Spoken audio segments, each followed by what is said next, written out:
I am recording the meeting. Okay. That was me. I've never heard her say that before. I was getting ready to hang up. Yeah. We don't want anybody to know what we're talking about. Yeah. Yeah, we've got quite a few people that aren't going to be able to make it tonight, and they asked me to record it and put it on the YouTube. So we'll do that here after we're done. So What do you guys do this once a month for your club? yeah, so with COVID and everything, we've had to do some Zoom meetings. We have a meeting every month, and instead of doing our live meeting, we host a local guide or a conservationist or someone that we want to know more about. And Jim had referred you from his buddies there he was talking about earlier, and it sure looked like an interesting discussion this evening. And so that's where we came up with you this evening. Fair enough. And we're excited to have you. For those of you on the call, Jeff's a guide down in the Naples area, fishes 10,000 Islands, Chuckaluski, up in the Everglades, on the north end of the Everglades. Is that correct, Jeff? Yes, sir. And Jeff's specialty is sight fishing, seeing them, throwing at them, and hopefully hooking into them. Exact. Perfect answer. So, Jeff, did you grow up in the Naples area? You from Florida? I am. I was pretty much born and raised here in Naples. Got to watch it grow from a sleepy little retirement town to pretty much a busting metropolitan city now. Yeah. So were you down there when they had the big, all those guys running the drugs and everything and all that? Oh yeah. Sure was. Yeah. I even worked with some of them in construction. I used to hear some pretty good stories of how it used to be. Yeah. And, back then it was small. Everglades City was nothing. Yeah. And, a bunch of guys were living in trailers, the guys who were hooked up in that, but yet out front of their trailers, they had brand new Eddie Bowers, brand new airboats. I mean, it was a pretty big thing. They called it Project Everglades. Yeah. And it went on for a long time. The sheriff was involved in it, everything. And then they came raining down on those boys. Hmm. Yeah. So good stories, sir. Yeah. Jim stole a few of my questions there I had ready, but you were saying you go all the way over to Shark Alley or Shark River.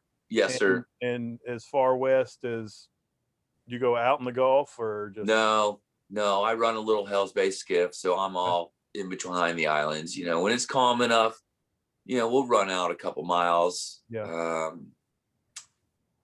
Gotta have the calm seas though, but pretty much, it's all inshore. So mainly tarpon, snook, trout, everything. Just like you speak of your house, I think I live on the best latitude. Yeah. Because I think I have more species that I can fish for year round than I think anywhere else in the state or the nation, So what all do you fish for year round there? I would say the top three: the redfish, the snook, and the tarpon. There's trout around. Yeah. Of course, the triple tail. I mean, we have it all from sheep's head, all the sharks, the jacks, the mackerel, the kingfish, the cobia. We get the freshwater bleeds in. We have some peacocks around, the gar, all the typical Florida freshwater. The mudfish. But we're pretty lucky in our location. No matter what happens with the weather, we can always go fishing. Yeah. 30 miles an hour, we can find calm water, run up a creek. As a kid growing up fishing, it's an endless adventure, and as a guide, it's kind of a blessing to be able to salvage trips on, nasty days where a lot of other locations can't. Right. Yeah. We have that problem here. If it's one way or the other, you're blown out. Right. So what's your favorite fish to target down there? I'd have to say tarpon right off the bat. Yeah. That's my favorite one. Maybe because it's kind of seasonal, it's like the only migration we have, like where I have a cap, everything else is year round. Yeah. But I feel like the tarpon season, I got maybe 120 days to get my fix, So do y'all have a juvie fishery?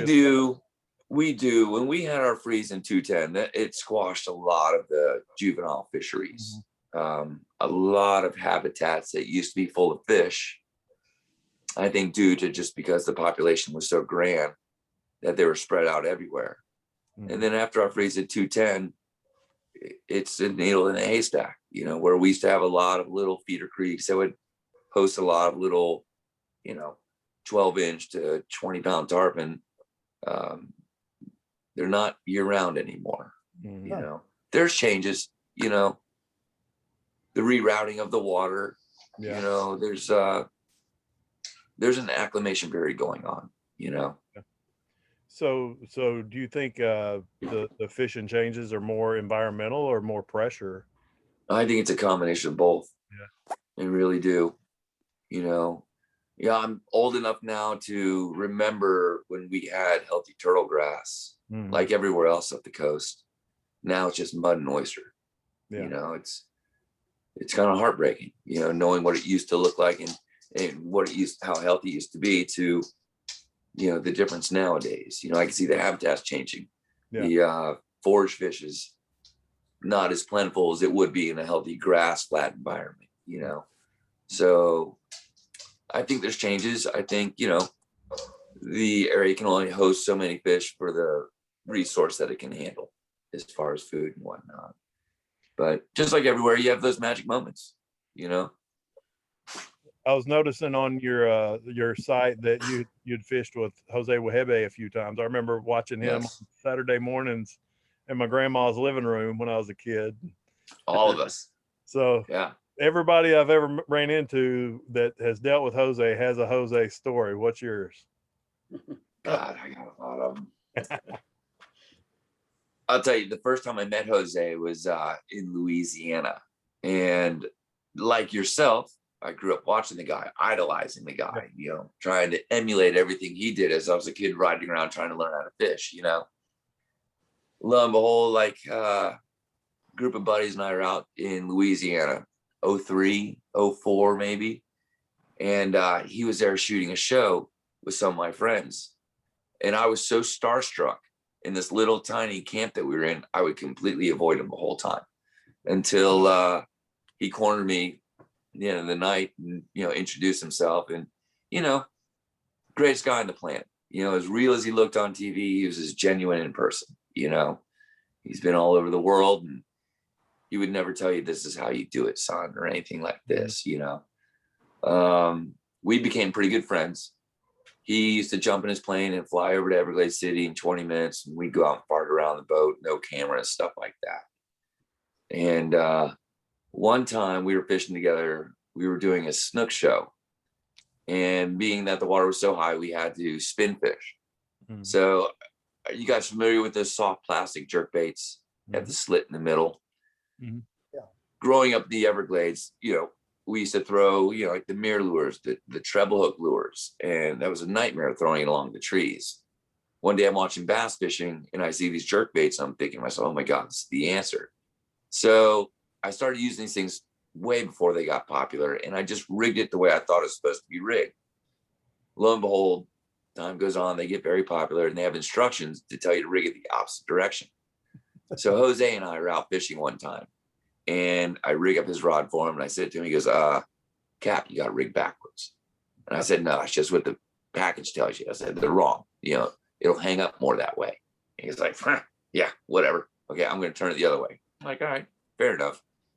So the way I would rig it, the hook would come from the bottom and it would hide in between the slit, compared to where the magazine tells you to run it the other way, to where the hook point comes through the solid belly and you kind of skin hook it.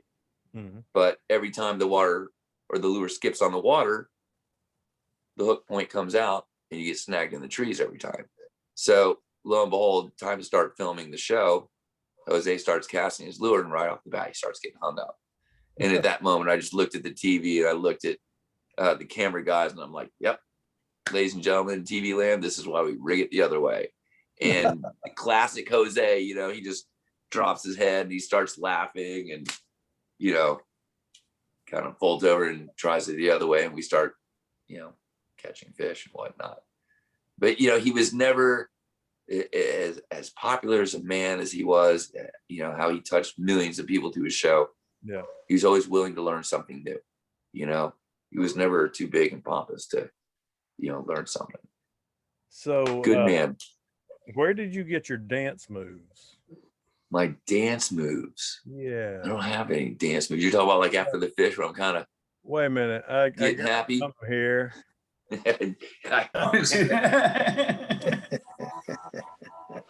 Oh, yourself. Okay, I get it. They're in here. Here, back Yeah, here. there's a couple of them. Long strip. Keep going. Keep going. Strip longer. Strip longer. Strip Gotta longer. give it a second. Strip longer. Yeah, she's the boss. Keep going. Keep going. Got him. Got him, Jeff. Got him, Jeff. No, he's on. He's on. He's on. I know. He's on. He's on. You're in your line there. I got him. Hopefully.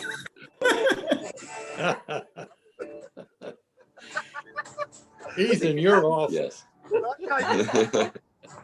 job, Oh, Jeff. I thought that was a little. You know, I have to give credit to my buddy Dave Tepper. Yeah. Talking about. I think he did it the first time when Yeah. he caught a giant snook. And Yeah. then just every time, kind of after that point, whenever the camera's out, something comes together, Yeah. we're going to shake it a little bit. Yeah. Pressure's off. Got him. That's nice. You know? So I also noticed that Rob Fordyce is one of your influences. Who would win wrestling between Rob and Hulk Hogan? I mean, I think Hulk Hogan would. Rob's so big, I don't think he can move anymore. He still gets the rod out there for sure. Oh, he does. He Pushes does. the boat around. Yep. He'll look you straight in the face and tell you you're a sissy when it's 30 miles an hour out and you're hanging Yeah. on an anchor. He's like, come on, grab that push pole and pull, boy. All right. So you say you don't use a GPS down there at all. No, sir. Just No, know the islands like the back of your hand. I do. You know, I had a custom boat build by Hells Bay in 212. Yeah. And this was right when touchscreen GPSs came out with the map and everything. And I was traveling around a little bit. So I'm like, you know what? I'm going to have one. Yeah. Lo and behold, the picture wasn't as good as the one on the box.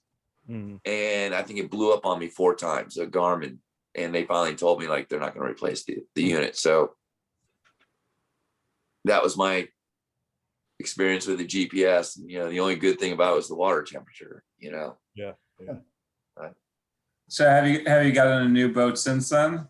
I guess. No, No. but I'm going to finish my career in this one, you know. I was just wondering if then your next boat probably wouldn't have had a mount on it then.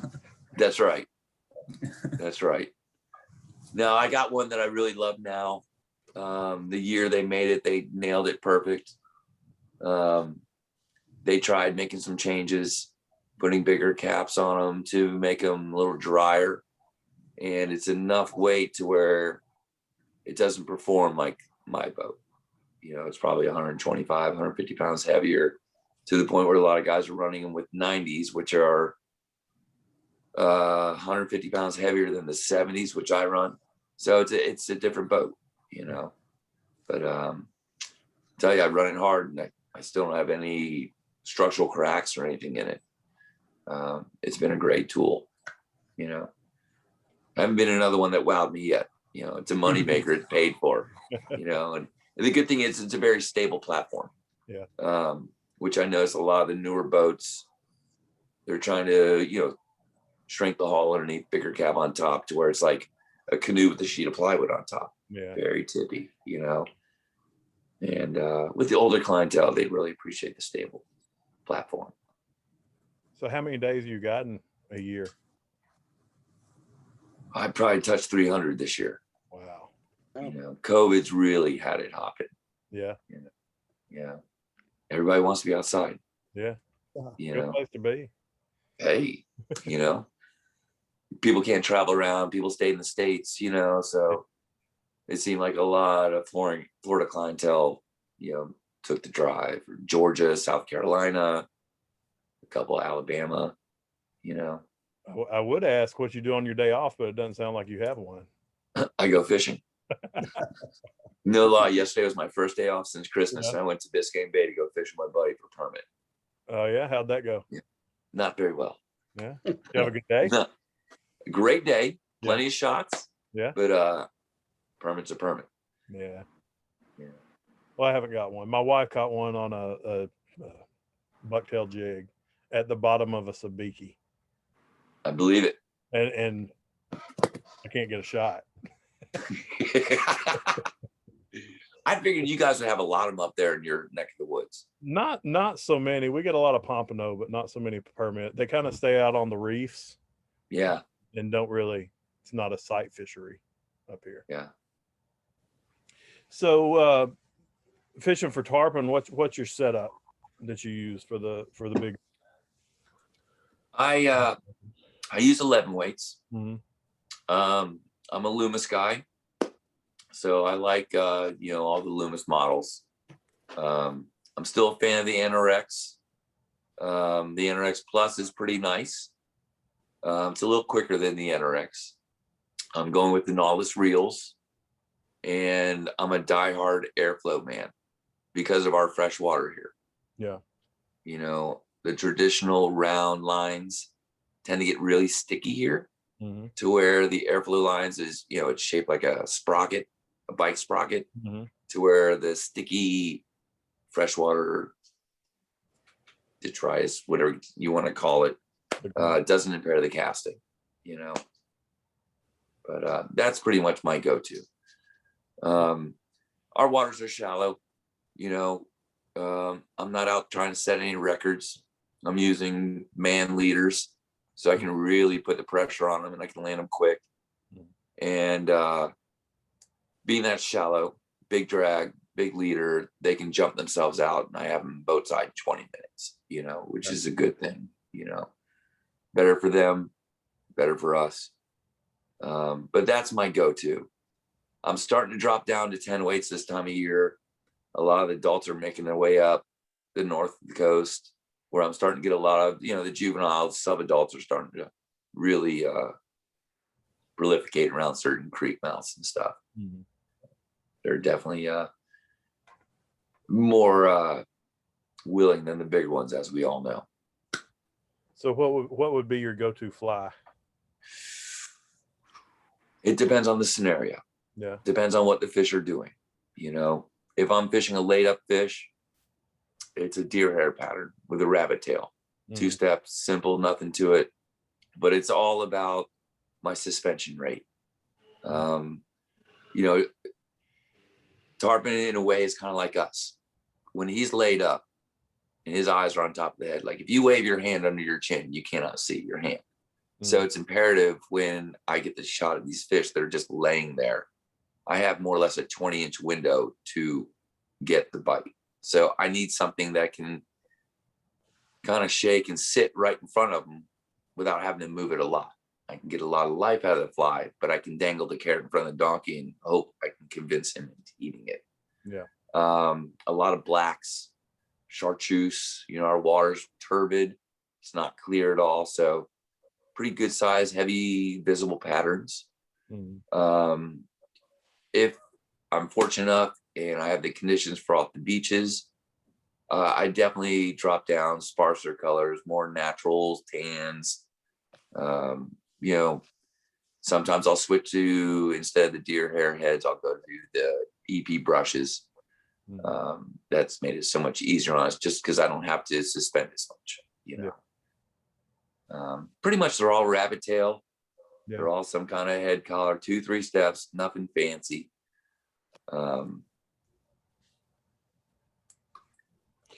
Pretty much 2-3 inches long, not real big. We're down to 1-aught hooks now. We're using 60-pound fluorocarbon leaders for our shock tippets. Mm-hmm. And, pretty much if it's in the right place at the right time with the right fish, they're probably going to eat it, So is most of your fishing daytime, or do you do night trips? This time of year, it's all daytime. Yeah. I'm so blown out, I can't run a night trip this time of year. It's in the wintertime, I'll run a couple when it gets dark early. Yeah. But we do it. I don't run night trips as much as I'll go fishing at night myself in the summertime in my slow season. We have a pretty good fishery with the lights and the bridge shadows and stuff like that, where it can be pretty productive, especially July, August, when it's just sweltering during the daytime. Definitely a better bite for sure. Okay. So what's your setup for red fishing? y'all have a pretty good red fishery down there, don't you? We do. I would say, it's personal preference. I like to fish with 7 weights. I would say the majority of the time I'm fishing for them, you're less than 10 inches of water. Mm-hmm. And I'm casting behind trees, so I'm not dealing with wind. Being shallow, if I use any weight to eyes, it's the light bead chain. Mm-hmm. So it's simple casting. It's nothing heavy, and 7 weight's pretty fun. Just most of the time for us, we have to fish on the outgoing tides, in order to get our shots to see the fish. And Okay. at this point, when it's sight fishable, they're not going to run us into the trees. So the 7 weights just kind of fun, easy to cast, and it's big enough to handle 99% of the fish that we're going to catch. Windier days, we'll bump it up to 8s and 9s. It's all personal preference. Flies, are pretty simple as well. A lot of shrimp patterns, a lot of crab patterns. If I'm focusing on redfish alone, I'm definitely going to have some sort of weighted eye to get that dipping motion. Crawled across the bottom, short hopping hits, shrimpy style kind of fishing. So you pretty much tarpon centric right now? Yes. Yeah. Although this year we've made a lot of adjustments because of the weather. The fish were very hit and miss this year. Last week with all the wind, our temperature dropped 12 degrees. We were back in the 70s again. We were up to 88. So we're just now on the mend. Fish are starting to show up again. But we were doing a little snook fishing and red fishing. Yeah. It's a great time for big snook right now because they're spawning. Okay. And you'll see them floating around in some of the bays where we look for tarpon, where the majority of the time those big fish are sitting underneath the docks, the jetties, the passes. I don't see a lot of big snook in the shallows. Mm-hmm. So when do you typically transition away from tarpon? I'm coming to the end now. Okay. Just being because it's getting to that point to where my bite is getting short. I have my rolling fish for the first hour and a half. If I have what I have right now, as far as just good conditions, and I have an incoming tide, I have fish on the beaches that I can kind of locate and find, and it's cleaner. With an incoming tide for us, behind the first island from the outside gets muddy like chocolate milk. Yeah. So when it comes to the high tide, I want to be on the clear water where I can see, so it gets kind of tough. It's tapering off. If I don't have the fish on the beaches, I'm probably running a half, maybe a 3/4 day done by noon, rollers in the morning and hoping to find one high enough for us to see them or floating underneath the trees. Otherwise, they're sitting on the bottom to where, I'm running them over and I'm just blowing them out, So I've heard a lot of the guys up here saying that the tarpon are fly shy this year for some reason. They're what? They're fly shy. Fly So shot. they'll take a piece of bait, but you can't get them on a fly so far this year. Well, Have you that's had any- partially, yeah. It like for us in certain areas, they're easy to catch on the fly. But as soon as I get some guy with a bay boat in there trolling live baits with his trolling motor, it's hard to feed them feathers after that. Yeah. And that's starting to happen a little too much. Yeah. But once again, the amount of pressure that's been on these fish for the past since COVID started is astronomical. I've never seen it before. And I'd say in the short 400 days, I can see a change in the attitude. I can see a lot of things I used to be able to get away with, I haven't been able to. If my guys aren't spot on perfect on the first shot, we're not going to catch them. Yeah. So what's worse, bait chuckers or jet skiers? We don't have jet skis. Oh my gosh. Yeah, we're in Everglades National. That's the whole reason I'm in the Everglades National Park. Okay. I started in Naples. It got big. I went to the 10,000 Islands. The Marriott got built. Jet ski tour started. Now I'm driving an hour away into the Everglades National Park just to get away from that. Wow. But, the bait guys are the worst guys because, they can catch them anywhere, anyhow. Us fly guys, we need the certain setup, especially for sight fishing, you know, So doesn't help. we're coming down to fish with you. What kind of day could we expect? There's no expectations. Have some fun, you know, I mean, learn what something do we new. need to be prepared for? What? Okay. Right. I guess the next question would be, what time of the year are you coming? You Right. know, I'm coming tomorrow. because we have it all year round, you know. If you're looking to go sight fishing in the super skinny, Yeah. you know, the winter time, when the cold fronts come in, that's perfect for us. It gives us the cleanest waters in the shallowest waters. You know, tarpon fishing, well, that's springtime, you know. Summer, fall, our beaches are phenomenal for snook and reds and pompano, which is one of my favorites, as well as, you know, we get the false albacore. Yeah. We do get a fall run with the tarpon off the beaches when the glass minnows make it down. But so I guess you'd have to take a pick and I can elaborate. I heard pompano in there. You do sight fishing for pompano on the beach? Oh, dude, in the it's fall? my favorite game after tarpon. Really? You know, we've Yes. actually been looking for a pompano guide. I love it. It's my favorite. Tell us You know. about that a little bit, if you don't mind. Nobody does it. Right. Nobody does it. It's wonderful. My beautiful better half loves to fish as well. And the only time I get to fish is the summertime. Yeah. So we go to Naples, fish off the beaches, and there's a big flat Mhm. next to a pass. And it just happens to coincide where the pompano are coming out of the Gulf. They come across this big flat and they fall into the channel going into the intercoastal. Mhm. And on an incoming tide, they come in everywhere. Wow. And they're a lot like permit, they're a lot like bonefish. You can see them. They come in with little wolf packs. They'll be all staggered out, you know, coming at you. Or on the high flood tides, I'll see them float up the beaches, eat like a coquina or maybe a sand flea, and Mhm. drift back with a wave, as well as like in the 10,000 Islands right now on an outgoing tide when the mangrove leaves are coming out. The pompano run up and down the tide lines, flicking the leaves, looking for shrimp and crabs, holding on to them. And you can see them. And nothing real fancy. Yeah. I'm throwing like a pink gotcha. Yeah. And I tie an Avalon system on it, which is, you know, the swinging tungsten beads on a mono loop. Okay. It has to be really heavy. That's the worst part about it, because they like the real fast, aggressive Mhm. hopping strips. You're Being really that they using- have the small mouth. Yes, exactly. You know, you'll see them. You see them, you throw it to them, you start quick, and they're zigzagging all over it. Okay. Great fish. Oh, good. Great fish. That sounds like a winner. It is. You know, and the funny thing is that little fish pulls me to the reel and starts pulling drag compared to, you know, our snook and reds pretty much are stripping every fish in. Right. You know, it's fun. It's a fun game.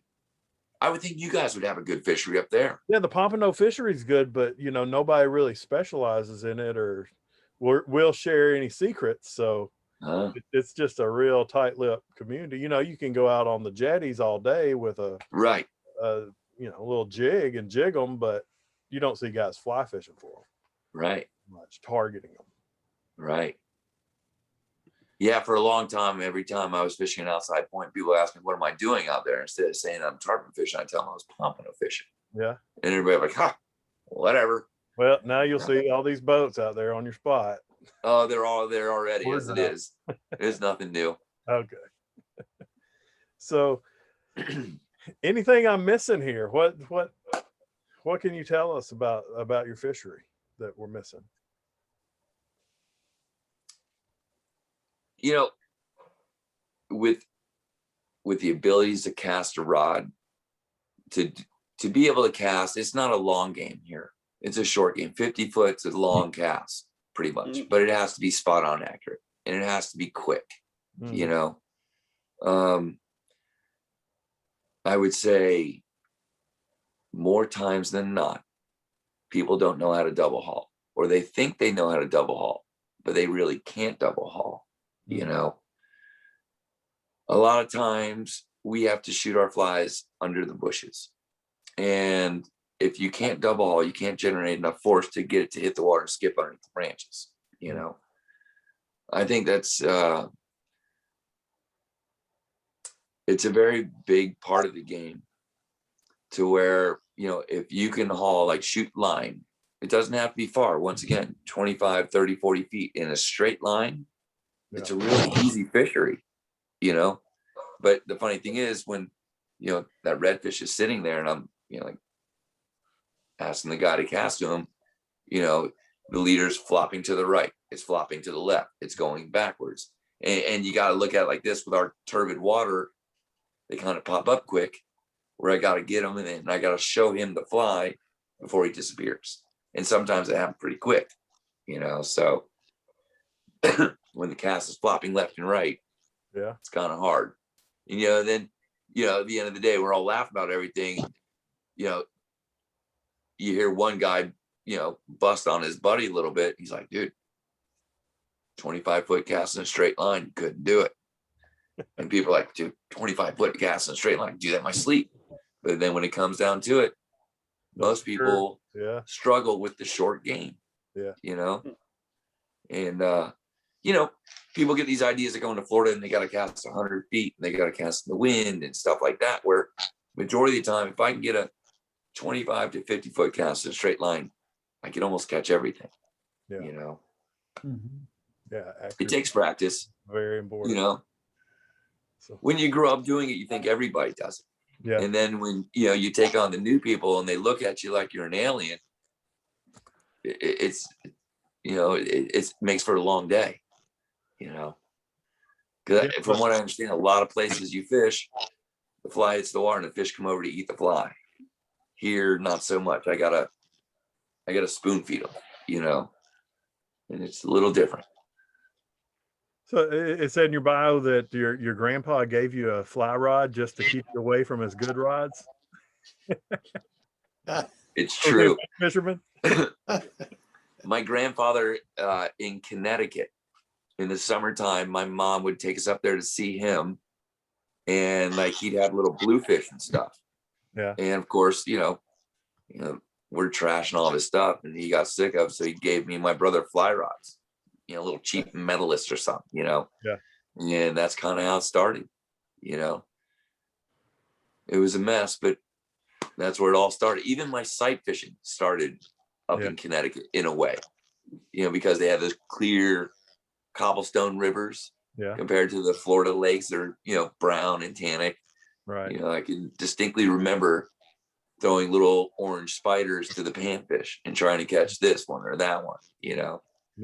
It's funny, 45 years later, here I am, you know. Well, that's all I have for you, Jeff. Does anybody have any questions for Captain Jeff? I had a question or comment. And shoot.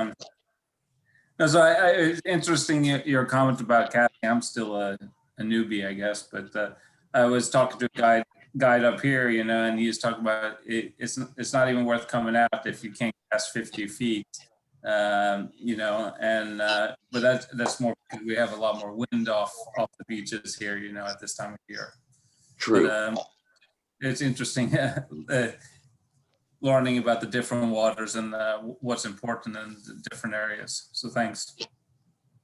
You're welcome. I mean, you know, look, I can tell you, if you practice, it makes a world of difference. You know, like I tell my people, when they only get to do it once a year, no matter what you're doing, you're not going to be real good at it if you're only doing it once a year. You know, fly fishing is a game of muscle memory. A lot of times I tell people, you know, look, it's kind of like teaching your child how to ride a bicycle for the first time. You're telling him all this and that about balance, but until he feels that balance, you know, it doesn't matter what you say. So to successfully cast a fly rod, it's all about a constant connection. Like it's a smooth, fluid movement to where the line is always taut in the hand, whether you're shooting line or whatever. It's a smooth, fluid stroke. And once you feel this connection, everything comes together. You know, I would say the number one thing that I see people doing wrong is they try to push on their forward cast like they're throwing a spinning rod, and they're soft on their back cast. If you can get good at stretching a back cast and literally, stretching it as long as you can on the forward stroke, it's a third of the power and it'll fly all the way out, but a lot of people are in a rush. They're trying to push it fast, and it causes them to do a lot of extra false casting and whatnot. Take the time, put the time in, and everything falls together. And I would say, if you're out in the yard practicing and you just made a 50-foot cast, like, yeah, I did it. That's great. Try it again with half the power, and then back it down and see how little energy you can put into that stroke and still pull it off. And when you can do that, you'll be as accurate as can be. And that'll definitely make things easier. It's interesting because I heard somebody talking about muscle memory, Maxime McCormick. She's like 15 years old and won like accuracy contest. And it was interesting. She doesn't even think about the casting anymore because it's all in her memory. That's right. It's impressive but there's a lot of time to make that happen. It's exactly what it is. Everything that you do. There's so many little things that are similar to it. It comes together. Like, people make fly fishing tough, but it's not. If you put the time into it, it's simple. I can't tell you how many people come back to me a couple years later after we've gone through the school, and they're like, man, I'm kicking myself in the butt now because how easy it is and how hard I was pushing, and my hand was red because I was gripping so tight. Now it's simple. People just try making things hard. They try too hard. Yeah. So do you teach casting as well? Every day. Every day. Is that the first thing you do when you get on the boat? No, but I give everybody a chance to warm up. Yeah. And I feel them out a little bit, and then I try to help out as best I can. But you're never going to learn on the boat. Right. It's not going to happen. Everybody comes down here and gets humbled. It's tough. Throwing the fish, throwing the adrenaline, and it all goes out the window. But Do you ever recommend marking the fly line like the end of the tapered portion so people don't strip in too much line before they backcast? Have you ever heard of that being done? I have. We're a little different. Our cast, we're fishing a particular fish. We're fishing a leader's length, more or less. Okay. My rule of thumb is the more line you have out, the easier it is to reload. Yeah. The more you bring it in, the more you have to work to get it back out. Right. If That's the I point. make a good cast in front of a fish and my client drags the fly across the fish's face and the fish doesn't react, we pick up and we try to do it again and present it again before he gets away. Yeah. So the only time we strip them all the way in is tarpon fishing. Tarpon is the one fish that will follow it all the way to the boat. Right. But majority of the time, I don't mark the lines. I don't think you have to really, unless you want to kind of know how far you're casting maybe, but more or less, it's like we were just talking about, it just becomes a feeling. Like, you don't have to know how much line you have out and whatnot. A lot of the lines color coded now. Correct. And then feeling how thick the line is. Correct. Straightforward is a lot of it too, where the head is and where it starts and where it finishes. Sure. I think Tom Letty, you had a question, but you're muted.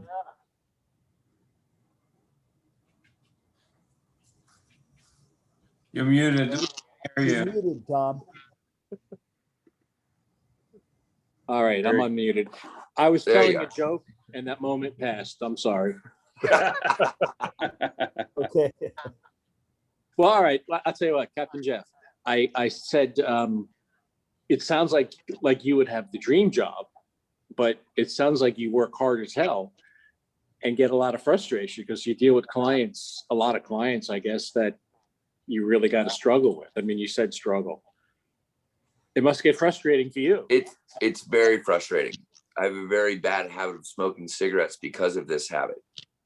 My wife is on me hard, and every time I try to quit, here comes tarpon season. I find myself lighting up to the fact where some of my regular clients, like, we'll get an opportunity, it won't come together, and then they'll hear the lighter go off, and like some of them just drop their head, like, "Oh, I messed that one up, didn't I?" I'm like, "That was a good shot," you know. But it is, you know, I mean, I want everybody to catch a fish, you know, and I've been doing it long enough to where I can watch a guy step up, grab his rod, and start swinging the line around. Right off the bat, I already know I'm in trouble. You know, I've been surprised before, but it is different. Unfortunately, you know, you guys hear me talking, you hear me talk about a 25-foot cast and, you know, no wind, I'm in behind an island, but it seems like it's very, very hard for people. You know, which seems fairly easy when you talk about it. When it comes down to when you have, you know, this moving fish that we've hunted, you know, a half hour, 45 minutes for, this fish pops up, we have an opportunity to get it before it gets away. And those opportunities sometimes pop up and disappear very quickly, you know. And it is, you know, just like everywhere else, it's getting very pressured, freshwater, saltwater. So the fish are getting educated. And at the same time, they're starting to be aware of human presence, be it, you know, a guy pulling his boat too fast, or he's sloppy with his push pole and slapping the water, or a guy's rocking the boat, you know, pushing waves towards the bank. The fish are getting keener, and they're getting tougher and tougher to find. So every opportunity that we come up to, you know, we try to capitalize on. But, you know, for the new guy, it seems to be very, very demanding for the guy who doesn't have the experience in doing it. And it gets kind of humbling, you know.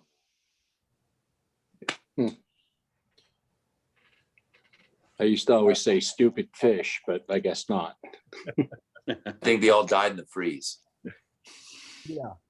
You know, I mean, you know, I can tell you, I'll be sitting in one spot tarpon fishing, and I'll have two other spots across the channel. And I sit there, as I sit there fishing, I'll watch one boat go into that bay that's not ready yet. The tides aren't right.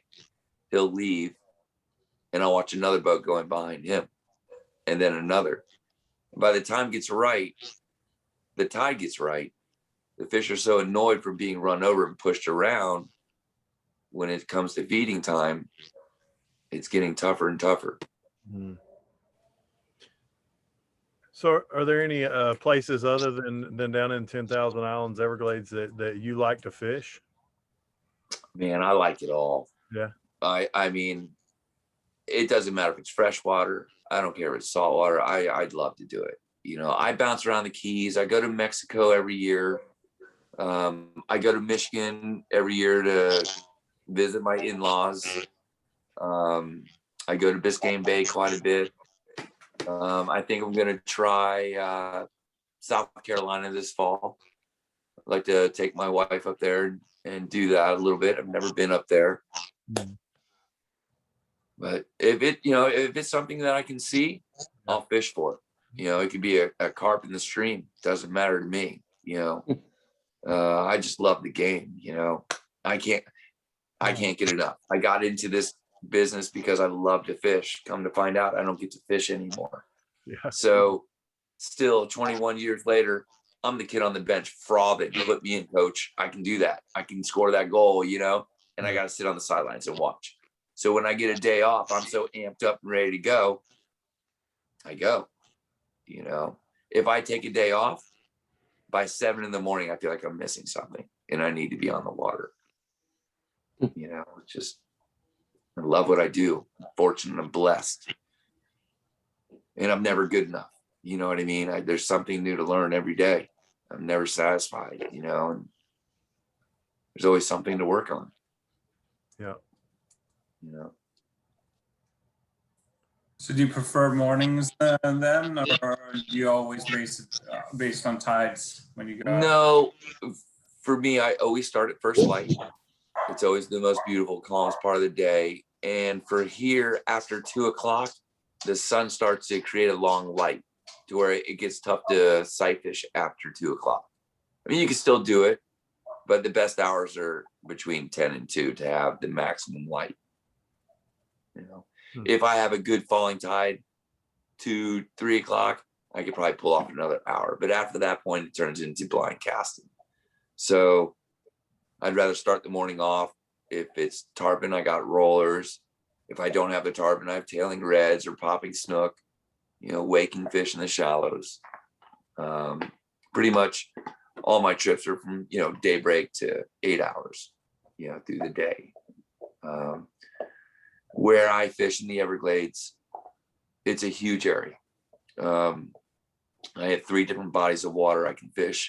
3 different bodies of water I can race the tide, so I can keep myself in a good position regardless of the weather conditions, you know, the ocean conditions. There's always something for me to do, you know, somewhere to go.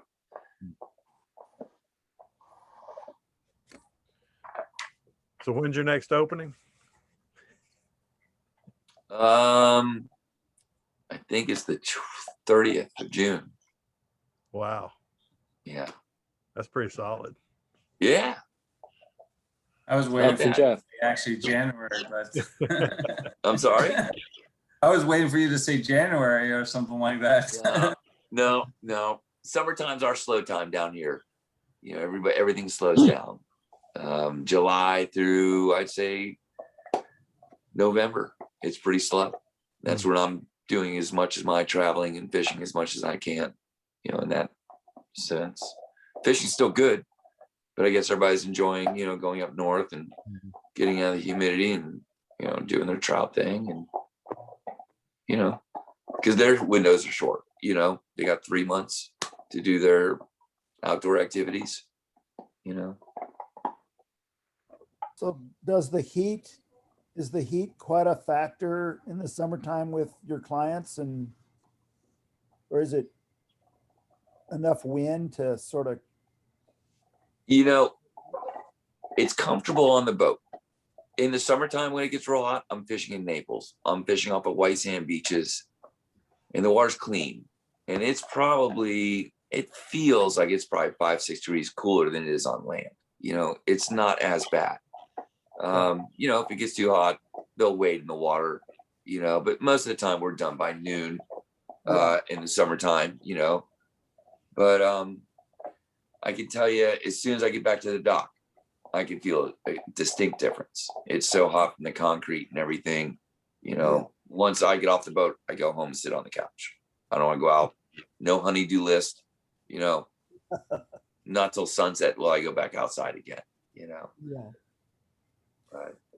That's why I'm missing Colorado right now, because it's starting to get hot here. Yeah, but it really hasn't even got hot for us down here. Yeah. We haven't had a muggy morning yet. I have no no-see-ums. I have very few mosquitoes. It's 63 in the morning when I get to the ramp. You know, it's still pretty cool down here. I'm still waiting for that hot, muggy humidity. That's when our tarpon fishing's at its best. I've had maybe 2 mornings this whole year. Wow. Yeah. Well, we haven't had any rain here for 3 weeks at least. Yeah. That's what you were saying earlier.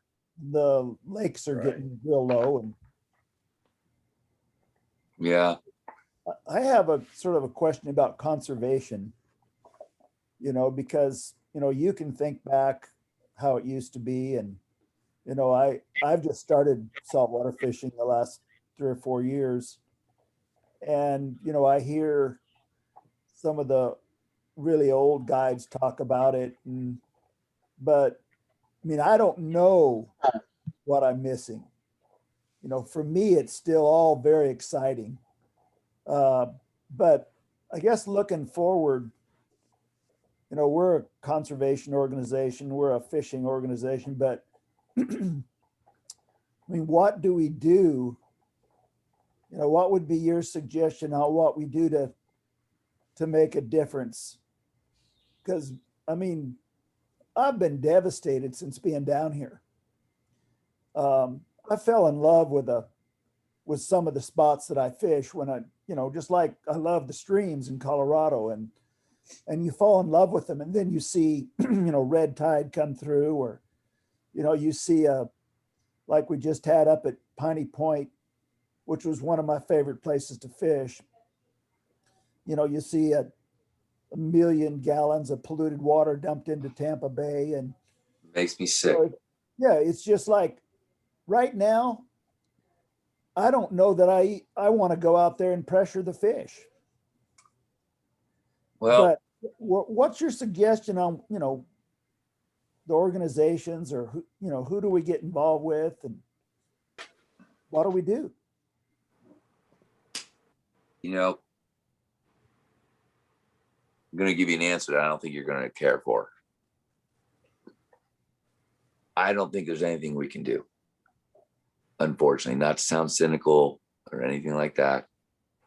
We have so many good people fighting for us right now. There's so many people pointing fingers at everybody else, but the problem is all of us.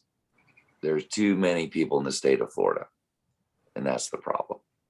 It's not necessarily the fertilizer, but it's a combination of a lot of things, Okeechobee gets a lot of big blame, but it starts a lot farther north than that, Yeah. I mean, if you kind of think about from the St. Johns River, you have Orlando and all these giant theme parks and perfectly manicured lawns and this and that. The whole coastline is lined with homes, millions and millions of people. As this water drains down, through all the housing and infrastructure, we have a lot of, from what I was told, a lot of infrastructure problems, a lot of sewage is leaking out, Piney Point, the phosphorus up there, Okeechobee, the way they spray the weeds down every day. Naples, you come here, we have 162 golf courses, and I think that the damage has been done so much. I don't know if we can turn it around. From my perspective, from what I've seen in my time, I feel like I'm watching one of my children die of cancer, and there's nothing I can do about it. The amount of people and pressure that I see on the water, just the past 400 days, I can see a difference in my Everglades. Last week we had 2 accidents, head-on collisions, because people are running around the Everglades now with these GPSs, following their little red track all around, and they're not paying attention to what they're doing. I'm constantly watching people running over healthy, productive fishing flats, and I get it. It's beautiful. I'm as passionate as any of them, and I understand why everybody wants to be out there, but it's going to be a tough one to beat. I don't know the answer. There's the population's pretty big, and there's a lot of pollution going in. So I don't know. I hope Captains for Clean Water, I hope a lot of these guys can, pull something off, but I don't know if it's possible, to be honest with you. We got to try, though. Absolutely right. I mean, you got to try, but can you turn it back? Can you try, bringing back healthy grass flats? Can you do something about the runoff? The bottom line, it comes down to money. Everybody wants to live down here, and, everybody leaves a footprint, Yeah. Well, that is one thing about kayak fishing.